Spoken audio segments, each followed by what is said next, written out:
بسم اللہ الرحمن الرحیم۔ السلام علیکم ناظرین، آج میں آپ کو حضرت فاطمہ الزہرا کی موت کا واقعہ بتاؤں گی کہ ان پر جب موت کا وقت طاری ہوا تو ان پر کیا گزری۔ حضرت اسماء رضی اللہ عنہ بنت امیس فرماتی ہیں کہ حضرت سیدہ فاطمہ الزہرا رضی اللہ عنہ نے مجھ سے فرمایا میں ان کے حجرہ سے باہر چلی جاؤں۔ چنانچہ میں باہر چلی گئی اور آپ رضی اللہ عنہ نے بارگاہ خداوندی میں مناجات شروع کر دی۔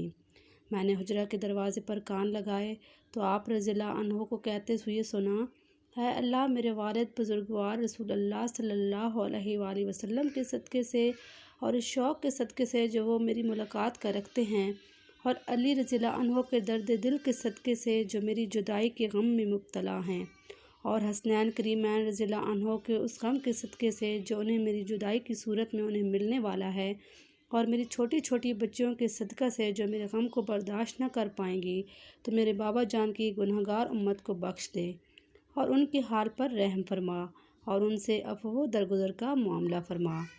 حضرت اسماء رضی اللہ عنہ فرماتی ہیں، میں نے آپ رضی اللہ عنہ کی دعا سنی تو بے اختیار میری چیخ نکل گئی۔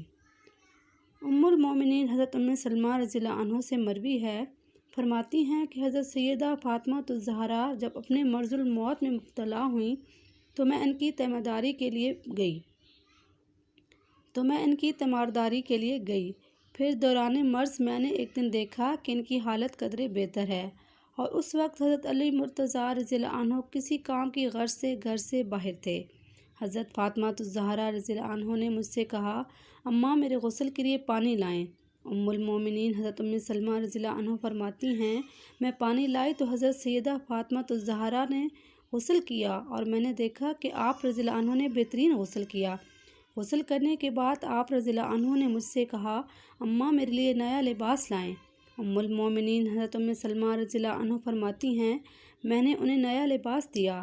حضرت سیدہ فاطمہ الزہرا رضی اللہ عنہ نے وہ لباس زیب تن کیا اور پھر قبلہ رخ ہو کر لیٹ گئیں۔ پھر آپ رضی اللہ عنہ نے اپنا ہاتھ مبارک رخسار کے نیچے رکھ لیا اور فرمایا، اماں میرا وصال ہونے والا ہے اور میں پاک ہو چکی ہوں، لہٰذا مجھے کوئی عریان نہ کرے۔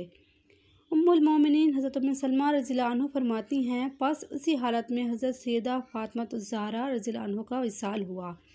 پھر حضرت علی رضی اللہ عنہ گھر تشریف لائے اور انہیں آپ رضی اللہ عنہ کے وصال کی خبر دی گئی۔ انا للہ و انا الیہ راجعون۔